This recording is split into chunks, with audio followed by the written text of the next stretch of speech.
I am Noriko Bolgo, and this is Uncut News. Well, it looks like America might be ready to buy the cow after tasting the milk. And by that I mean those crazy Trumpistanis are ready to throw over $200 billion at us. An amount which is arguably the largest amount of financing a nation has offered us since, well, ever.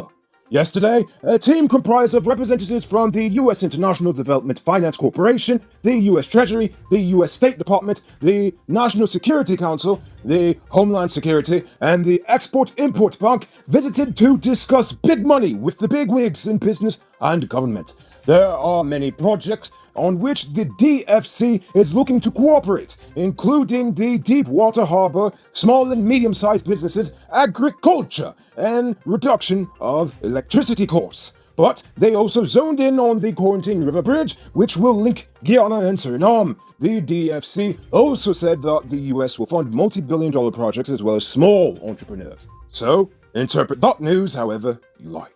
And only hours after meeting with the Americans over the money, the government has officially disbanded the State Asset Recovery Agency and fired all of its employees, saying it achieved nothing in 5 years, but gobbled up close to $1 billion in salaries, rent, and operating expenses. In a statement from the Attorney General's chambers, it was disclosed that the letters were dispatched on Tuesday, terminating the employment of the staff of the agency. So again, interpret that news however you like. This morning, a team of Surinamese government ministers arrived for a 3-day visit. The team included the Surinamese Minister of Foreign Affairs, Albert Ramdin, Minister of Public Works, Riyad Nur Mohammed, and Minister of Public Health, Amar Ramdin, along with several other government officials. They will be here until Friday to continue discussions on various proposed initiatives. One thing I will compliment this government on is just how quickly they are moving with this whole cross-border cooperation thing with Suriname. Hopefully the talk will actually turn into action this time around. Best Buy Auto Sales is Guyana's #1 auto dealer. Their prices are competitive, and they sell their vehicles with warranty, so you can have some peace of mind. Visit their showrooms at 171 Peter Rose Street, Queenstown, or Lot 2 Lamaha Street, Georgetown, and find out about their special Christmas deals. Chief Justice Roxanne George has set the case management conference for the election petition cases for October 22nd. That court meeting will set the various dates for the submissions and filings to be made in the election petition cases. Yes, the petition for the big rig of 2020. They want the court to determine the legality of the 2020 elections and the results that led to the declaration and the allocation of seats in the National Assembly. A 20-year-old female of Acefield, Sophia, and a 39-year-old taxi driver of Durban Street, Georgetown are currently in police custody after they were found with several pounds of Selassie's finest. The two were stopped at a roadblock in Mycone around 3 a.m. A search unearthed 2 large bags containing 7 parcels of suspected cannabis. The driver admitted to owning the substance. The suspected narcotics weighed 15.4 kilograms. On Tuesday night, 4 men reportedly had a standoff with police during a robbery at the Egu Chinese supermarket in Melanie, East Coast Demerara. During the robbery, the men attacked a male Chinese national and dealt him a blow to the head with the gun. They also shot another man in the leg in the process. Though the police responded relatively quickly, the bandits managed to escape, but not before stealing $1.4 million, 1 Samsung S8 cell phone, a quantity of digital phone cards, and a few security cameras along with the DVR player for them. A 16-year-old boy was murdered by a group of teenagers in another senseless act of violence. Jamal Park of Old Boys Town was beaten and stabbed to death at his place of work on Tuesday morning. His family is claiming that the attack was in retaliation after he intervened to assist a 14-year-old boy who was being picked on by the 3 suspects. Park was beaten to the head with a piece of wood and stabbed to the chest and abdomen with an ice pick.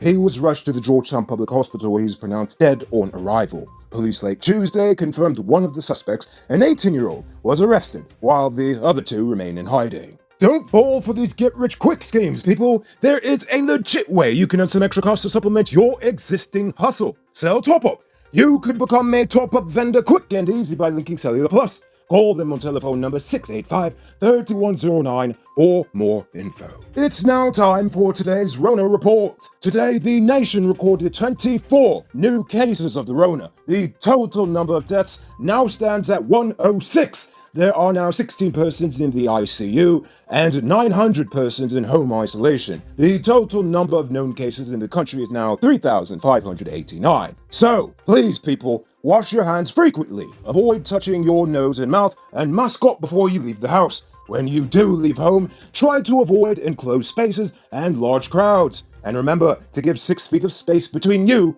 and others. Now, let's take a look at news in the region. Colombia's Defense Minister Carlos Holmes Trujillo on Tuesday survived a no-confidence motion despite heavy public criticism over his track record. The overwhelming majority of representatives backed the minister, with 136 voting against the no-confidence motion and only 24 in favor of it. Trujillo has faced criticism over the killings of hundreds of civil society leaders and civilians, as well as inviting US troops to come help Colombia fight drug trafficking without first consulting the Senate of the nation. However, Trujillo has the strong support of President Ivan Duque's right-wing Democratic Center Party. Other conservative parties also voted in his favor. At least 28 inmates recently escaped from a prison in Belize, and according to police, one of them was killed in a shootout yesterday. Escaped prisoner Akeem Tillett was killed by law enforcement on Tuesday afternoon after they found him and a small group of escapees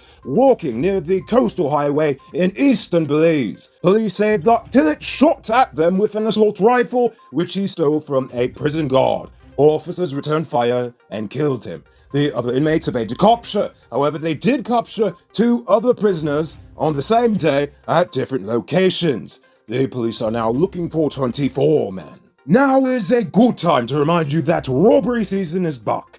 If I were you, I would consider getting security for the home or business. Sheriff Security Service is a great choice. I find that they are the most professional, with well-trained armed or unarmed guards. Get some security this Christmas, people! And now for our weird news story of the day. A bungling burglar who left behind a rucksack containing his name and address at the scene of a crime has been jailed for 4 years. Malcolm Pike broke into a garage in East Harrington, Sunderland in England and stole £150 of cleaning equipment. That's pounds, English pounds, not weight. £150 worth of cleaning equipment on the 6th of March. But as he was making his getaway, he accidentally left behind a bag which contained letters bearing both his name and address. Brilliant, isn't he? This information helped lead police officers to his home, where the stolen equipment had been left out in the open. Like literally, just right there. The items have since been returned to their owner. However, the police are happy to have caught him, because according to them, Pike is a career criminal who has admitted to several other burglaries. But how? I have no idea if he's this reckless. Oh well. Moving on to our Uncut News viewers poll question of the day. Every day we pose a question about current events in Guyana, the region, the diaspora, and how you feel it relates to us. So you give your responses in the comments, and we'll read the best ones in the following episode. Yesterday's question was, what else should the government do for our nation's pensioners? Samuel Ramsey said the government should build a home for pensioners and take their pension money to look after them. Enough old people just live alone, and when the month end comes, they just get enough family. I'm just saying, who vex lose. Narayan Prasad said NIS pension benefit should be increased. When will these people enjoy a good living? They are not young. True. Nicholas Bosdio said the elderly should get free transportation. And finally, Christopher Duncan said the government should put a percentage decrease on items such as healthcare and groceries for pensioners. Good answers, people. So tonight I leave you with this question. The Americans are planning on offering financing up to $200 billion US. That's 1 trillion Guyana dollars, by the way. Now, I want to know, how do you feel about this? Is this a good thing, or is this just a set of rich people giving another set of rich people money? Think about that question and tell us in the comments below. If your response is good, we just might feature it in tomorrow's episode. Anyway, that's all the time we have for tonight. Check us out Thursday for another. Until then, I'm Noriko Bulford saying good night, folks. Hey Uncut News viewers, thanks for watching.